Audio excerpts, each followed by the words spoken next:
Hello, channel everyone. Welcome back. There's a lot happening at the moment, so title of this video is obviously my reaction to the update from Sorare. At the end of this video, we'll tag on the rewards because by the time I'm finished talking, they'll probably be out. You see from a big red face that I've been a wee bit under the weather, so I've been trying to not relax. That's the wrong word. I've been trying to drink Coke Zero and take Sudafed and do all the stuff you try and do to get rid of the cold. So anyway, I've been trying to think through, try to soak up some of the reaction before we go through the actual update. One thing I would say is previously in the season, probably getting a bit too involved myself or a bit too jumpy or overreactive or maybe coming across as complaining too much. So I've been trying to take a bit more of a step back. And again, today my whole day wasn't focused on what's happening with Sorare, if that makes sense. So hopefully, although I'm feeling, excuse me, a bit under the weather, will let me actually put out some sort of calm, coherent thoughts. There's lots of good stuff coming out. Football Economist, I would highly recommend you follow on Twitter, puts out some really good game week stuff and put out quite a nice summary with some valid points on there as well. There's been loads of live reactions, sort of data, Quinny, etc. Quinny was sitting for an hour. Quinny was sitting for an hour and then he cut it off, and then there was another couple of minutes and then the update came out. So anyway, let's go on to the update, let's chat through it, and then say at the end of this we'll also have a look and see how the game week this weekend went. So here we are, the game week update or winter patches. I might have to move myself about a bit in the screen. Hopefully that'll not be too annoying, but just try to go through in the flow of the actual update and pick out any really sort of important points. You can see obviously from here, by the way, before I start, nice video from Dan, well done. It's good to get a video to actually explain them, the key points of it. Really liked that. That was a better form of communication. New MLS competition, I like. Come back to that. New XP system, not sure whether it was needed or not, but I guess it's part of the engagement in terms of winning XP, what player you apply it to. Fine. And we've got a new division structure as well, which we'll come back to as we go through. So those are the overall headlines. So 2024-25 has been live for 6 months. Can't believe it. I remember sitting actually on holiday where I was I spoke to family and stuff. I got my money together and it's early access cars coming out and I'm making and the one out is for Celtic and everything. Anyway, moving on. I had a bit of a moan that day. It's been live for 6 months. First new gameplay would transition to an in-season classic format. I mean, I think the first thing everybody as a Sorare purist would say at this point is in-season classic just shouldn't really be a thing at this stage, but that's a path we've ended up going down for whatever reason, and that's it. Kind of feels like as if it's a jumped up version of FIFA now, but and I don't play FIFA. I'm more of a sort of more a Sorare purist, not having a huge background in fantasy football. Clear progressions allows you to climb the divisions. Blah de blah de blah. Right, let's go on to the key points. The video from Dan's on YouTube. I'd like to see more stuff from Sorare on YouTube. That would definitely be good. So to celebrate MLS coming back, is going to have its own competition. I think that's a good move. Honestly, do think it's a good move for a couple of reasons. I think MLS is quite important over the summer. Other people like other leagues, etc. But you've got Messi there at the moment. The World Cup's coming to America, and I think that America is a really important market for Sorare as well. Sorare want to promote the product out there. People probably can't see it just now. It takes a bit of vision, but over the summer, if this product is really appealing, is really enjoyable, is really marketable for people in America, then once they come in and they play with their MLS or they start winning or whatever, and when the English Premier League comes back or whatever, you'll have that sort of situation where people want to branch out a bit. So growing the game in MLS is quite important, I think, and it's also a growing league. They're trying to it's one of the leagues. Football, isn't their biggest sport over there. Let's put it that way. Or if you're watching, sorry for describing it as over there, but you know what I mean. And I've always really liked the MLS, sort of a connection with that. It's been one of the early leagues been on Sorare from before. I've got Hani Mukhtar top. I still follow all the Nashville results. Still love having a Carles Gil, etc. as well. The other thing with MLS is that it was just really sort of killed a lot of the individual collections being in with the European leagues. I mean, it's just a bit weird in the first place. It didn't really align because it was more of a summer league. And then when the playoffs and everything came up and there was that stuff on, it was just as if it was forgotten about. Whereas now, if you've got the MLS in its own league, so I can do something bespoke or specific to the playoffs, and there'll still be some sort of demand or some sort of reward for people who have got those cards to get into the playoffs. So I think that's all a lot better, and there's some individual points I like about it, which we'll scroll down to. So it joins the Premier League, La Liga, Bundesliga as a league-specific competition. I don't mind that at all. The seasonal rhythm, I think that is important. It is quite a balanced competition.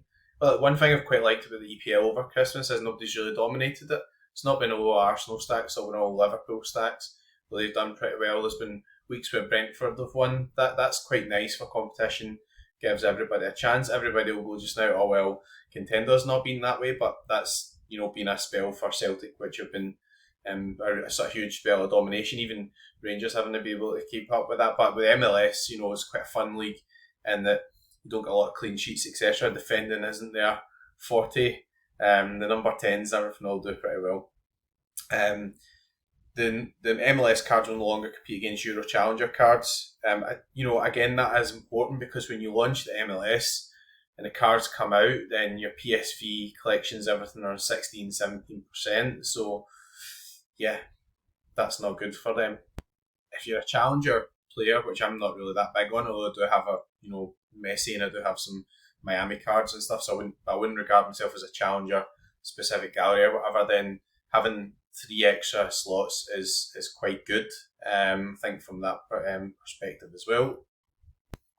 So as part of this, MLS is not in Challenger anymore. So I guess some of the guys who got us a crossover gallery, it'll not suit them as much. But with there being so much in-season focus, might not matter as much. And obviously, if All Stars kept as well, then that might help or will help. Brazil's moving to contender. I would imagine that probably signals that we're not going to have any major Brazil licensing, etc. It's almost like the whole focus is going to be on the MLS. And all this starts on game week 55, which isn't really game week 55 because we had 4 years or whatever before that. But anyway, February 21st to 25th. We're having a brand new beat the game format for MLS competition only. And this is only for lineups with 5 in-season MLS cards. So again, there's real incentives been thrown out here for this to happen now. This to happen. For incentives for people to buy in-season MLS cards. Now, I think that this is actually quite good. It is only for limited and rare. I guess that's because you won't have enough teams to compete who will have 5, in-season sort of super rares. And again, I think that this will maybe be a testing ground for what happens in Europe. So it's a revamped threshold system whereby you can line up 4 in-season cards and 1 classic card. That's fine. You can still compete in the normal leaderboard, but if you line up 5, you'll have that additional chance of beating this revamped, beat the target format, or beat the game side of things. So that is an exciting thing. I think that if that's done well, I would hope that will be carried forward into Europe. It's a good testing ground for it. See how it works. See how it affects card values. See if it's affordable or we can still be done. And the other issue, I guess, is that a lot of the times people complain about high scores. I got 440 this weekend and I only got this. So, if you have bought all the in-season cards, you get that high score. It was a high-scoring weekend, but you beat your target, you'll still be rewarded. So I think that's a good thing. And obviously, it's getting paid out cash rewards as well, right? So we'll come back later to the other stuff where there's a bit of a change in the overall sort of rewards where you might win one reward but you don't get a box as well, just to segregate things a wee bit more. But that having that threshold in with the actual competition is quite good. We'll see what the actual cash rewards are, but if they are pretty good cash rewards, then you can see that setting a good basis or injecting a bit of life into the new MLS cards. I know it doesn't necessarily help the previous season cards for Classic, and we'll come back to Classic in the overall summary of the update. Early access launches, so we've got confirmation that it'll be the MLS, the K League, the J League, and also a bit of a. We'll do our best to have the Argentinian cards before the season kicks off. One note on that, I remember years ago there was or maybe it wasn't that far away, like River Plate cards come out at a funny time in the season. I remember sort of asking around, can I see why it was? I think, it's not like Sorare can't really come out and say, oh, well, that's the club's fault or whatever, but they were all minted, they were all produced earlier on in the season, and like something had happened and they hadn't been agreed or signed off, whether it was a legal thing or whatever. So, there's always some logistical issues around that. Not defending Sorare, it would be better to have the Argentinian clubs out before the season kicks off. Quite like to have a Martinez quarter or a Drew Yusey if he goes to River Plate or whatever. I'll definitely keep my eyes on that stuff, being quite a contender, sort of strong gallery. But it's good to have clarity on what is actually coming back. We know we've got a K League and the J League, etc. That's good news, I think, for the summer. Core gameplay update. So we've got the XP update. So I'm not sure why we need a new XP system. I think that this might be something that's been reworked just so that XP can come as part of the prizes, I guess, with the volume of like level ups that people are being given. Sorare really regard that as an in-game reward that they can give, which doesn't cost them money or doesn't. They don't have to go and get a jersey from a club. They don't have to post it halfway across the world. They don't have to produce another card for it. It's something that they can add in as part of the in-game ecosystem. So with the XP changes, we're going to have an XP bar. So you'll win items that will fill your XP bar. Now, what I would say is, when I read this, first thing I thought is, thank God we're not going down the line of like gimmicky stuff. What I mean from that point of view is like rewarding stuff that you used to get in Sorare Mega, where you get a better pair of boots and it scores more for that type of like. I just hate stuff like that. Like, it's just me. Other people maybe like stuff like that. They're like getting into stats, but I think there's so many teams out just now. I'd rather just focus on pick my Celtic team or pick my Rangers. So I wouldn't be picking my Rangers team. Somebody else will be. Or picked my Nashville team and have they done well this weekend. That's enough for me, I think, in terms of fantasy football with all the other variables. So replacement for level ups, I think that's really good. Actually, I think one of the things I suggested at one point is rather than getting a level up, get a certain amount of XP. So one of the stupid things with level ups would be you would use it halfway through a level and you'll get half a level and stuff. So more flexibility around that, I think, is good. 10 levels, 1% bonus per level. I don't know why, again, that's happened. It's each level grants a solid 1% bonus. So it's the same percentage overall, the same scoring profile. There's two ways to gain XP, so you'll have through your lineups and through what you win.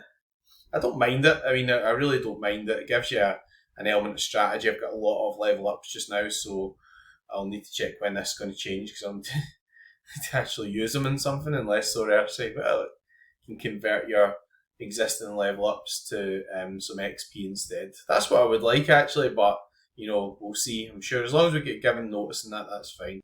Details to be kept in mind. Smooth transition. That's the first time forever. Sorry. I was trying to say this with an open mind. Sorry. Do apologise. Only minor adjustments. That's fine. Cooldown period. After a card levels up, a cooldown period before you can level up again. That's quite similar to when you can use the level ups. XP is a sport and scarcity specific thing. Fine. Don't mind that. Trading penalty. A 50% penalty on XP will continue to apply when trading cards. I think that's a bit of a miss. I mean, Classic's getting more and more marginalised, so why not encourage a bit more trading? I mean, I just don't really get it. Hopefully that's something that Sorare can look at for the next update. I mean, some sort of trading is natural in a game like this. You should, for example, there's a Neon thing this weekend and people are having to buy cards that are getting under 45 average, etc. So, Neon stuff's already out, so where are you going to buy them from? You can't buy any Neon cards anymore, so you have to buy them from somebody else. Division structure adjustments. I'll preface this. I know, obviously, I was one of those people who was saying didn't really like divisions. So I think everybody will be kind of aware of that at this stage, so that's fine. Limited reduced from 5 to 3 divisions, rare reduced from 4 to 3 divisions, super rare reduced from 3 to 1 division. Hallelujah. Unique domains is 1 division. So unlimited, yeah, I don't really think you need 5 divisions.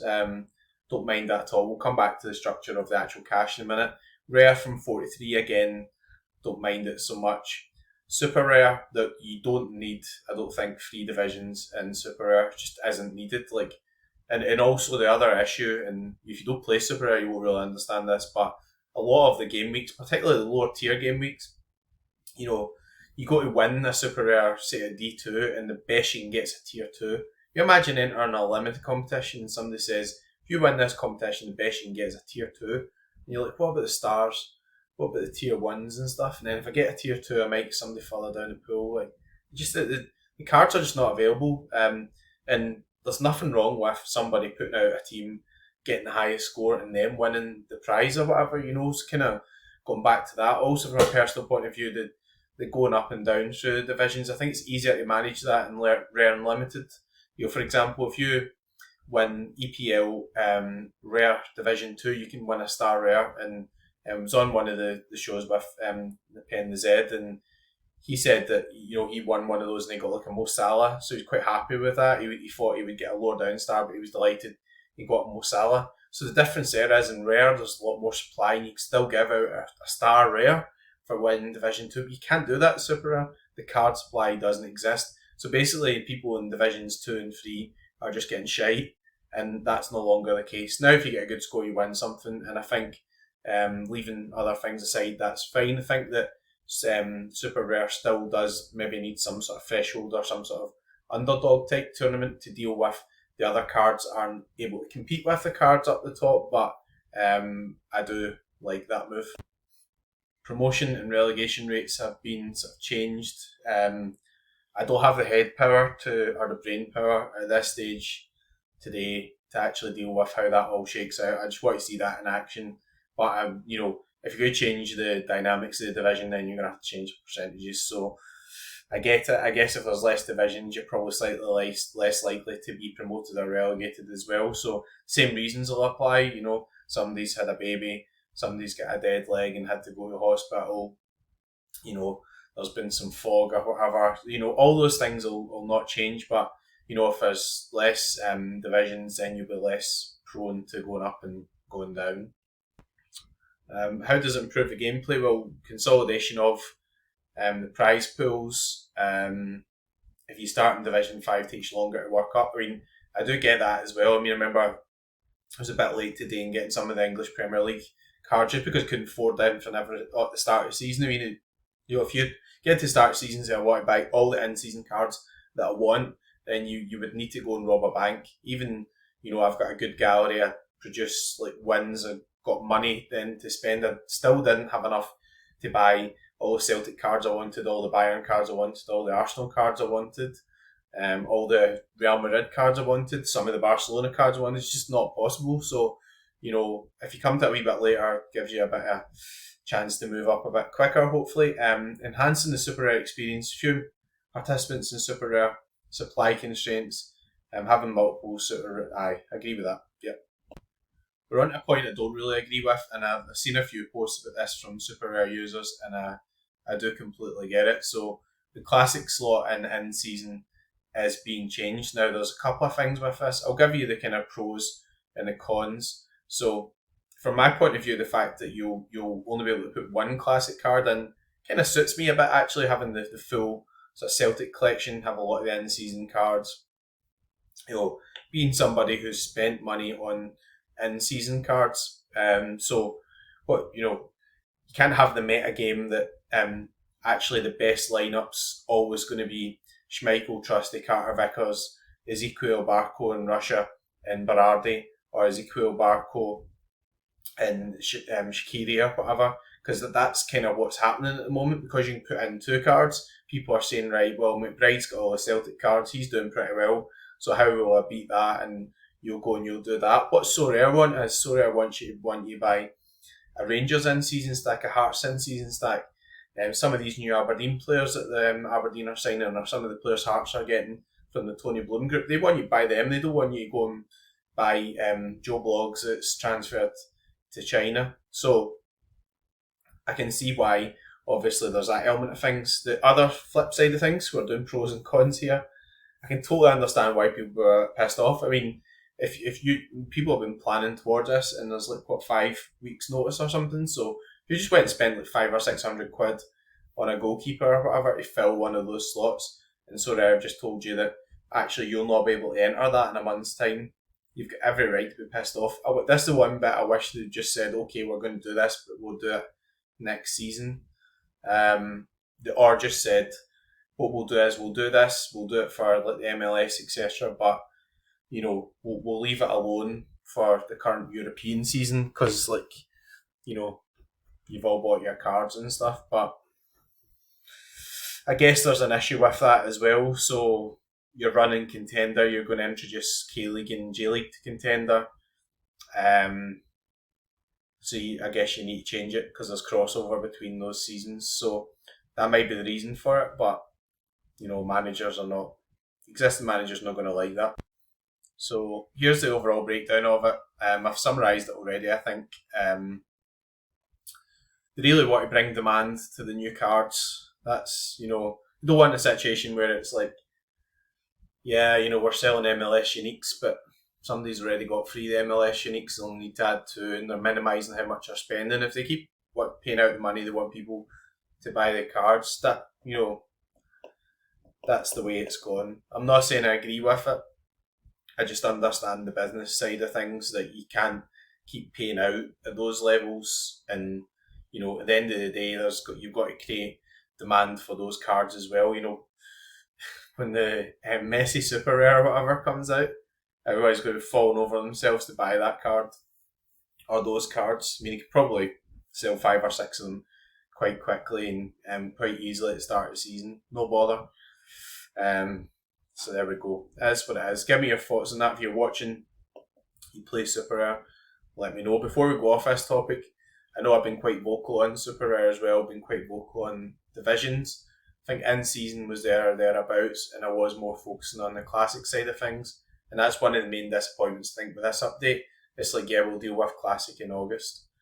I want to hear about classic before August.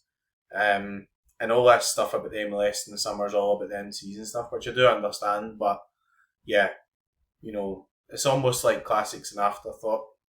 And that's not good for people who have been loyal to the site. Anyways, rewards revamp, improved rewards quality.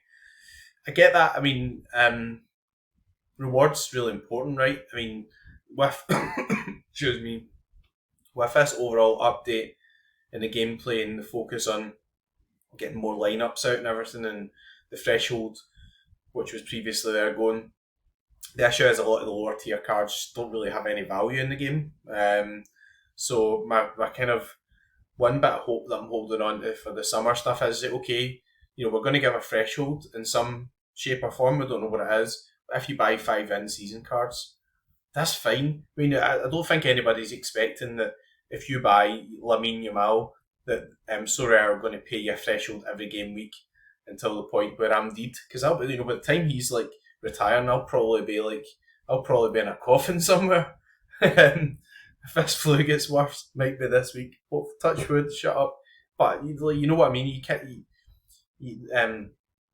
If you're going to be continually be getting paid out, expect some point you're going to have to spend some money. So you play your MLS summer, and you say, right, I'm going to buy my Inter Miami guys, or fancy I'll get an Andre Blake because he can actually save some shots, and I'll run him with Messi, or I'll get a Peck because Puig's out, whatever, But then you'll get your thresholds. So that stuff makes sense. No more double rewards for in-season classic competitions. So you only get a reward. You'll get a cash reward or a card. You won't receive the essence as well. So I guess that's to make sure that more people are getting a reward experience, and also to make sure that that reward experience is actually a good experience, obviously. And I think that's been part of feedback, within season. you don't really need to win the cash and win essence as well, because it's good. It's a nice wee sort of Brucey bonus, but at the end of the day, the cash is actually pretty decent. Essence will be rewarded directly through the leaderboard, and there'll be an increased essence distribution. So my takeaway from this is, because we're bringing in a bit more certainty, it means that actually the essence can be upped again, which is good, because I think at the start of the season it was all going pretty well. People were enjoying the crafting experience, and then the essence was nerfed a bit. So bringing it back up a bit is a good thing, and also if people are winning the cards or people are winning the cash, they are not getting essence, and it leaves more essence for our people. I guess the whole thing got to watch is, like, a lot of times, like, in a classic competition, for example, you'd actually rather win some essence than a tier 5. So, that's got to be balanced, because there'll be points where they'll like I'd rather just have a small amount of essence rather than a tier 5. Maybe actually some of those cards just won't be rewarded at all and just give out essence, and then you can either craft at your tier 5 level or you can go a bit higher. Introducing the XP system brings fresh rewards. Yeah, I mean, it gives something to give out that people have some sort of in-game value for. Kind of a balanced XP economy. And here's a view of the prize pools. So I'm not going to go through all these, but I'll probably just stop at some of them. Yeah, so in Champion, $1,500 for first. I mean, this is a kind of one of the benefits, right? Like, when you lump all money in together, then it looks a bit better, and then you're paying out a percentage of entrance for the essence capsules, and you know what you're going to get, and then 30-50% get a bit of XP. So most people are getting something for entering. Do like that. Limited classic. You can see here what I was referring to earlier. I mean, 3 divisions, you still win a star in Division 3, so that's a lot easier to manage per se than like super rare, because you get down to Division 3 and it's like, oh, what are we going to give out now? Go and call McBride. He's got some spare Freddos up there. Freddos are a really valuable commodity these days. Let's send out some Freddos, because we've got nothing else to actually reward at this stage that's got any value. So you get my point. Like, that works a lot better than obviously the scalability at higher levels. Don't know how I managed to get Freddos into this video, but I'm quite proud of that, to be honest. Quite proud of it. If you're unclaimed, rewards after 14 days remain unclaimed. I don't know what I'm trying to say here. I'm just... my face is getting red as this video goes on. This is the new Royal Livy rule. Royal Livy was storing up all his boxes, and he was intending just to absolutely hammer the next season. He would have patience of a virgin. He would just be waiting and waiting and waiting and waiting. And then he was going to lose his box virginity next season, and he was going to run riot with all the in-season stuff he'd accumulated from the season before. That's his theory completely scuppered. But there's a couple of good things I do like here. The essence will not expire. So, okay, he's been forced to open all his boxes, but he doesn't have to do a craft. So if he's got like 300 or 400 or whatever, he can keep building that up, and he can still do his tier 1 plus craft at the start of next season. But he can't keep all his boxes and open 5 million gazillion boxes next season and get all his option credits and everything out of it at the same time. He's going to have to actually open them just now. That makes sense to me. I mean, that really should have been the way it was in the first place. But, and I think actually being able to carry it over is pretty good. There'll be no crafting in the first 2 weeks. I think that makes sense. I mean, in the first 2 weeks, Sorare will be wanting to sell as many cards as possible. The window of the early access, first couple of weeks, then you'll get the rewards will start coming out. Kind of makes sense. I don't think it's a huge issue. I mean, at that point, you'll have to build it up for 2 weeks, but it's not that long, so that's fine. Collection bonus, duplicate cards collection bonus. People probably won't like this because I like it, because I've obviously got a lot of like Celtic cards, etc. But this makes a lot of sense. I'll give you a direct example. Weejay won a Nicholas Kuhn the other day, and because he'd won that, but he'd bought his other one from the market, that card he won took the collection bonus from his previous card, which had the collection bonus and was a higher level. So he said, I'm going to have to sell that. So that was just a stupid situation. Like, you win a new card, and actually it's taking a collection bonus away from your previous card that you've been building up for 4 or 5 months. So with this, what it means is that, people won't like it because they say, well, I've got you know, a 6% Celtic in-season collection bonus, and I'm going to buy another Carter Vickers now, or another Austin Trusty, and he's also going to get the bonus. But the flip side of things is, once I get to that point where I've got that collection bonus built up, etc., there's no real incentive for me to buy any duplicates of those cards. And it's okay saying you buy the whole collection, but see, at the end of the day, there's certain scorers for teams who you want to buy them. You know, now it's not going to be good if everybody ends up with gazillion Oscaglies and Challenger and they've all got high collection bonus. Now, I do get that side of things, but it'll allow the demand to continue for the cards. So, you know, if I don't buy that second one of the cards, somebody else will buy it. But if I do have the money and I want to run my Celtic lineups in 3 different divisions, because it's still free and limited, for example, then I can have a couple of Carter Vickers if I think that that's right. And I think it actually makes more sense, because sometimes I put out my lineups and I'm like, I'm just putting out this guy because he's an alternate one with a higher XP. Like, I'm not running like my optimal lineup in the different divisions. I'm just running somebody else. So I hope I've explained that, but I know why people won't like it, because they'll think, well, this guy's got 5 Joey Veermans and he's got a full PSV collection, so now he's got 5 Joey Veermans with 5%. Like, I do get that. Rivals Last Dance, I don't play Rivals, so I don't really care. I mean, I do care from the point of view of the site, in terms of it's important to get people coming into the site. But after things have changed with like the Essence nerf, just didn't work. Obviously, those cards, Essence prizes or whatever moved into Pro. That's fine. And then we've got this new beta launch, which is going to include components, card packs, and plenty of surprises. This game will also bring back common card ownership and introduce a burn mechanism for added strategy and fun. So that's quite interesting. That's the first time we've ever seen a burn mechanism for anything on Sorare. So is that a flavour of something that's to come for Classic next season? Food for thought, obviously, on that one. Finally, a glimpse at next season, designed to deliver meaningful improvements. But I think there have been meaningful improvements. Like, you know, I can see why a lot of these things have happened. My favourite one's the MLS competition. Like, knowing that you'll get a full season out of them, I'll be more likely to buy a Messi now. I'll be more likely to play the summer cash comps. I've done, for the first time ever, been sensible, and over Christmas, whilst I was winning with Celtic rather than just buying random shite, I've kind of banked some of that money. Well, I haven't. I've banked it. I've spent some over Christmas as well, as everybody does, but I do have some money aside as well, so I'm happy about that. But coming back onto this, what I'm really meaning is that Sorare want me to put that money back into the site. They want me to buy a Messi, they want me to buy a Suarez, they want me to buy Neymar if he goes to Miami, they want me to buy all these guys who are hopefully moving to the MLS and still pretty big players. Kevin De Bruyne linked there, Griezmann. So, you know, this makes me want to do that. And I like the MLS, so maybe I'm a bit biased. Classic mode, we're targeting August. Too late, guys. Too late. Sorry. This is where my two kind of main points of negativity, if that is the way you want to regard it, towards this, are changing the in-season requirements for Super Rare, etc. in the middle of the season. Now, I know there's another K-League and J-League season starting. That's not our problem, right? That's not our problem. That's your problem. You're running the site.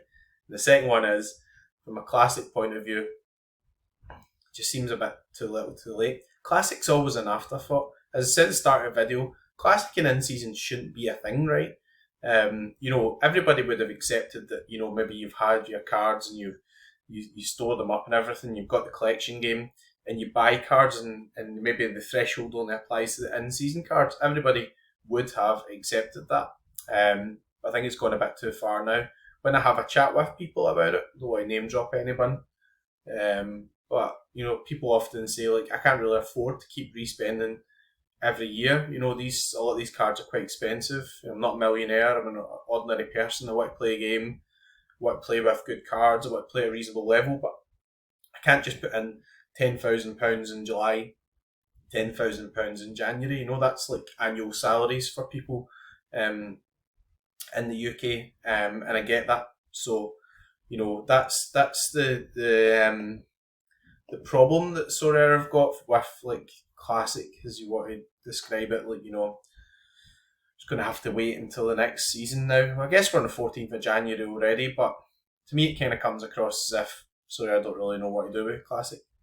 It's a bit like in seasons went well. We know what's working well there. We need to have a good summer. MLS is going to be the focus. We don't have a Euros. Don't have a World Cup. We do have a Club World Cup, but is that really going to be that popular? I don't know. There's nothing in here about that. And then there'll be more ambitious changes to the gameplay. It's all kind of rope a dope thing into it. It's this will come later on and coming soon. As Nicholas says, if you're watching this, Nicholas, thanks very much for watching the channel. I'm sure if you're on the Vino, you will get some sort of stars will be stars. But if you're watching the channel, thanks very much for watching. I'm sure that Dan's not going to put this video up in the Sorare office. That's when I could get to that. Somebody replied, it was hilarious earlier. Sorry to digress, but I always like to gauge your reaction to it. And somebody came on and he said, "I want to know where the Sorare office is," as if he was going to go around and set about them because they keep making changes and fucking up his gallery. I'm going to go down there and give you an absolute doing. Where is your Sorare office? He's going to go in there and give them an absolute square go. Anyway, back to this. Our commitments to build for managers and with our managers. I get that. I mean, I do, there's been surveys, been interviews, there's been testing. I know there's work going on behind the scenes. Maybe it doesn't always come out the way that we want it to, but I know that work does go on. Everything will be announced with ample notice. I don't agree with that. I do not agree that changing the in-season rules with 4 weeks notice is enough notice. So there we go. That's my view on it. In the coming weeks, members of the Sorare team will continue to engage. That's good. We've got a Q&A coming up. Let's hope it's not the Bohan bounce for anybody who was on Football Index. If you're not on Football Index, you won't know what that is. Don't bother looking it up. Probably better not to. But sincerely thank you for your continued support and valuable feedback. Together we're shaping Sorare into something greater. Well, that's a bit debatable. I think actually if you wanted something greater, you just go back 4 or 5 years ago where you actually own your NFT.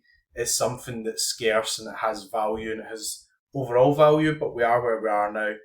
And that's it. So in summary, talked about it for 40 minutes all by myself, not had anybody else on here. I don't want to inflict them with the man flu, etc. But that doesn't happen for a computer anyway, I'm just talking shite. But is it what we expected? It's a bit of an evolution. There's some changes, some good changes. There's definitely some stuff I like. There's one or two things I don't like. That seems quite natural to me. I mean, let's be level-headed about this. Let's not go, Sorare, shite. And, I've done all that last season with a lot of my posts. But some of my posts I shouldn't have maybe posted whilst I was feeling so passionate about it. What do we expect at this stage? If the overall message is if you're willing to keep spending, keep enjoying the game, but you'll spend some money on it, then you've got a good chance of doing well. If you just want to buy cards and just hog them forever and you're not willing to spend any extra money, it's going to be a bit of a grind. Let's hope there'll be some solutions found for Classic next season. The real thing I don't like about the game at the moment is a bit like you buy your stuff at the start of the season, you buy your collections, you do your lineups.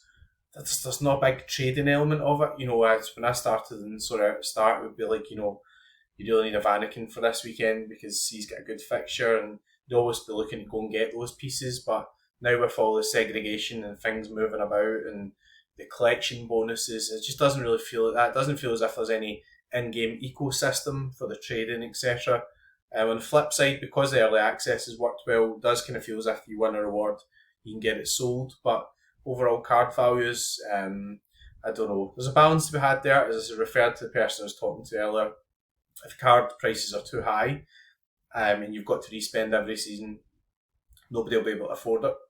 So there's definitely a sort of equilibrium or a sort of level that needs to be hit where people can afford to buy the cards that they really want, but also, it's profitable for the site as well. So anyway, that's everything I've got to say on it. please hit me with your thoughts on it. Please do give me a like and a subscribe. I'm going to pause the video now. I'm going to wait for about 5-10 minutes. Going to open up the rewards. In the meantime, I'm away for 2 Sudafed and some Albus oil. Back soon, or coming soon, as Nicholas Julia would say. So here we are on the rewards. I have had a mini 10-minute lie down between that all that stuff with the update. We're going to open the rewards, which should hopefully be the fun part of the game. Did manage to get a podium, which was absolutely brilliant, all things considered. And it's none other than a tier 3 super rare, which you do get better Andrex toilet paper than tier 3 super rares in Contender, but $95 cash, fine. Couple of boxes, tier 4 and tier 5 limited. We'll see where we get up to with all the essences and everything. I don't know if I've actually got the energy to run any form of giveaway or anything this week, but we will try and get a craft done for the stream soon. So we've got Emil Hoyland, nice. That is Rasmus Hoyland. It definitely must be his brother. It must be. Look at him. He's the absolute double of him. So let's hope he's actually better than him. Although he's at Schalke and, you know, a wee bit of a lower level than the English Premier League. Tier 4, we've got a midfielder from France who eats baguettes. It's Giovanni Hag, and he's French as well. Average of 45 in season. I don't know if he actually eats baguettes or not. That is to be confirmed. Sorry. If Nicholas Julia is watching this, then that's me cancelled again. Anyway, tier 3 contender super rare. Maybe we'll get a good one. I don't know. What is a good contender tier 3 super rare? Let's see. From Cole. Dennis Huzenbasic. 22. Not too bad actually. Cologne are pretty decent. I actually sold my Eurbig this week because he got linked with Bayern and somebody gave me an offer for him, so I cut my losses on him, although I didn't lose very much. But yeah, 22. I really don't mind that at all. I don't know much about Big Dennis, but there we go. Dennis the Menace. So we've got some boxes here. Let's see how the essence is shaping up. So 69, everybody's favourite sex position. I'm really going to get cancelled from YouTube soon. Anyway, let's get into these 4-star boxes. Not saving any images, we just want to open the boxes. Let's move on from that previous crap banter. We've got 5 essence capsules. I guess with all this fixed essence and everything, we'll lose this highly enjoyable, exciting experience of opening these boxes. That was sarcasm, by the way. Another 4-star box. So 69 plus 5, 74. 79. So it looks like we're going to have to go for a future one unless we get more than 21. It's 5. So there we go. We're not going to be crafting tonight for the channel, but we're not too far away. Maybe pick up a few midweek actually. Reasonable chance of getting it done on Friday night with a beer in my hand. Hopefully, if I'm over this affliction that everybody really gets this time of year. 5 rare capsules from the box. I like this bit up the top where it tells you where it's come from as well, by the way. That's a good step forward. And my most favourite thing, if that's a phrase, of the recent updates, well, my absolute most favourite thing was the Royal Levy rule and him getting nerfed. So sorry, mate. But the second most favourite thing, I think, was the overall layout of the teams and that sort of better view that you can get, because, you know, I do have a lot of teams and that's a nice quality of life thing. For me, and then we've got 2 super rare boxes to open, which not really that exciting if I'm honest, but we're here, we'll open them, and that's it. 5 super rare essence capsules, and we've got a 5-star box, which you would think would be exciting, but it's not currently exciting. So 3, yeah, that's absolutely magic. So that shows you why you better move into a fixed one. And actually, can we do a craft? Ooh. Can do a craft. So we're only at 98, so I'm probably going to wait for the next one and do that. And this, remember, is not for giveaway. We'll do the giveaway on the limited side of things. Like, let's do the essence rip. Yes, let's give me a Bellingham. We'll take a Bellingham or whatever, you know, like let's put 40 minutes into, like, oh, what is going on here? I don't want to view my pro results. I'm in the middle of a review. What are you doing? Oh, for God's sake. I don't know what happened there. And also, it's not Bellingham, it's Joshua Shibozo. Hello, Shibozo. 21, that's pretty decent. Doesn't look as if he plays any football. That's fine. It's a tier 5 gamble, as it were. Don't tell the UK Gambling Commission I said gamble there. It's a tier 5 craft. Anyway, well, I've got the binoculars there. We'll end on that note and we'll get the video up. Thanks again for watching. Please do like and subscribe to the channel. We're approaching 300 videos. If you've got to this point, you probably need a lie down as much as me. And we'll end in customary fashion. We've got the scouting glasses and we'll say good luck and go fuck.